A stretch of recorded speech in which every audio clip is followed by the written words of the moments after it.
மேரின்ற ஒரு பொண்ணு அவங்க வெக்கேஷனுக்காக டெல்லியில் இருக்க அவங்க அங்கிள் குவார்ட்டர்ஸ்க்கு போகிறாங்க. அவர் அப்போ தான் ரீசெண்டாக அங்கே ஷிஃப்ட் ஆகிருக்காரு.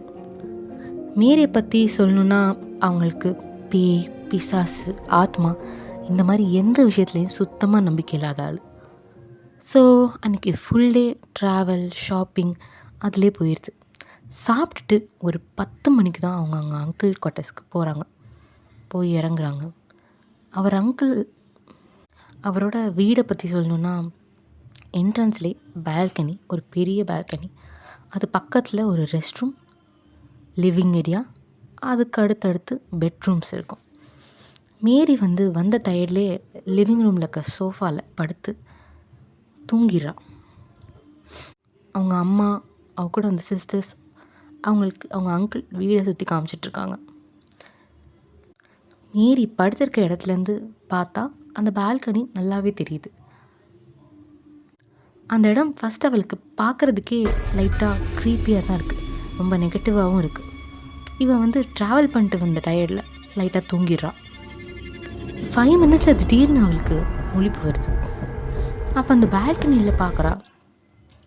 அந்த பால்கனிலேருந்து ஒரு ஒயிட்டான ஷேடோ பாத்ரூம்க்கு க்ராஸ் பண்ணி ஸ்பீடாக போகிற மாதிரி இருக்குது. ஆனால் தூங்கினால கண்ணு மங்கலாக இருக்குல்ல, ஸோ மேபி அதனால் இப்படி இருக்கும், நமக்கு கண்ணில் இப்படி தெரியுது அப்படின்ட்டு கண்ணை மூடி தூங்க ட்ரை பண்ணுறான். சடனாக அவள் காது கிட்ட யாரோ தடன்னு ஓடுற மாதிரி சவுண்ட் கேட்குது. கண்ணை திறந்து பார்த்தா அகெயின் இந்த ஒயிட் ஷேடோ க்ராஸ் பண்ணி போகிற மாதிரி இருக்குது. லைட்டாக பயந்தே போயிடுறான். உடனே பதட்டமாக எந்திரிச்சு போய் அவங்க அம்மாட்டையும் அவங்க அங்கிள்கிட்டையும் இந்த விஷயத்த சொல்கிறான், இந்த மாதிரி ஷேடோ பார்த்தேன் அப்படின்னு.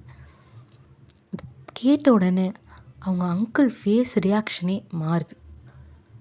உடனே அவர் மேரிக்கிட்ட, அது நம்ம பால்கனியில் இருக்க புறா கூடு கட்டியிருக்குல்ல, அது அப்பப்போ அந்த சைடு பறந்து போகும், அதை தான் நீ பார்த்துருப்ப அப்படின்னு சொல்கிறார். ஆனால் அவங்களுக்கு தெரியும் அந்த ஓடுற ஸ்டெப் சவுண்ட்ஸும் பார்த்த ஷேடோவும் புறாவாக இருக்க வாய்ப்பே இல்லைன்னு.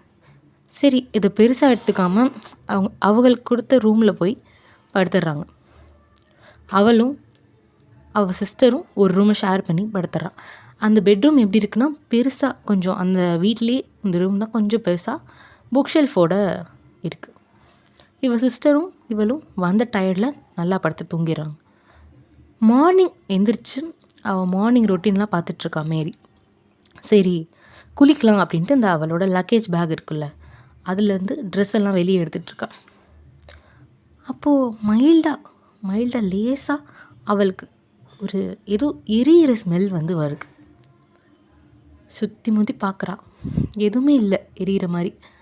அந்த புக்கு கிட்டே போய் பார்க்குறா, ஷெல்ஃபில் போய் பார்க்குறா, பெட்டில் பார்க்குறா, எங்கேயுமே எந்த விஷயமும் எரியலை. பட் ஸ்டில் அந்த எரியிற ஸ்மெல் வந்துகிட்டே தான் இருக்குது. சரி, பக்கத்தில் யாராவது எதாவது எரிச்சிட்ருப்பாங்க அப்படின்னு நினச்சிட்டு அவள் ட்ரெஸ் எடுத்துகிட்டு ரெஸ்ட் ரூமுக்கு போகிறா, குளிச்சுட்டு போ. அப்படி அந்த ரெஸ்ட் ரூம்குள்ளே போயிட்டு குளிக்க ஸ்டார்ட் பண்ணுறா.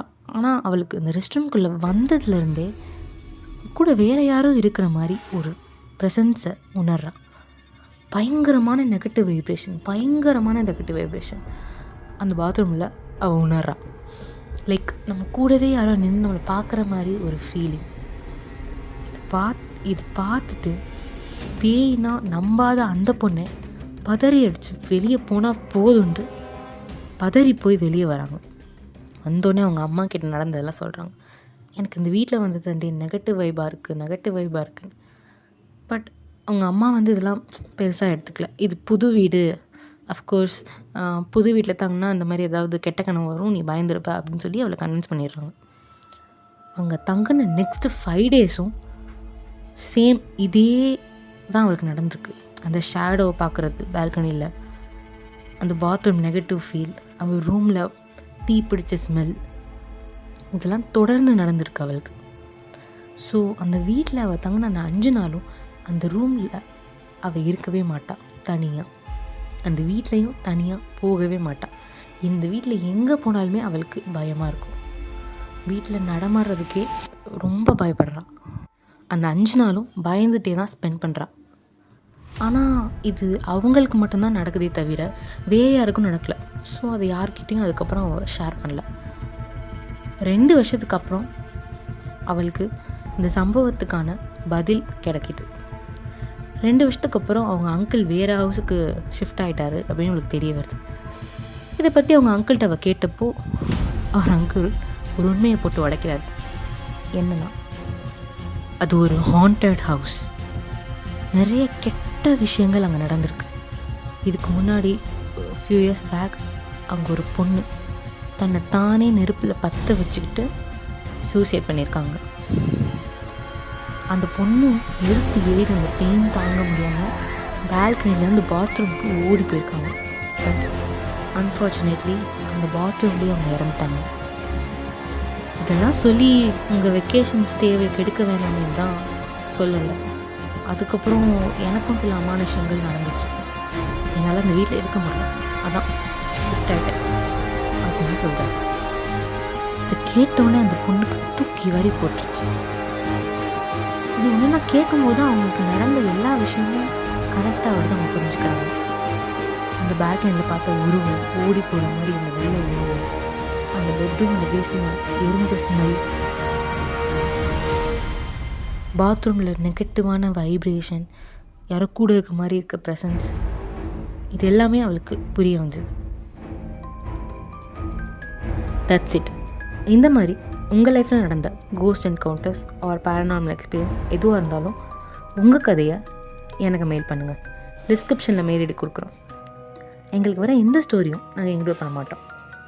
அதை நெக்ஸ்ட் வீடியோவில் கண்டிப்பாக போஸ்ட் பண்ணுவோம். தேங்க்யூ ஃபார் வாட்சிங்.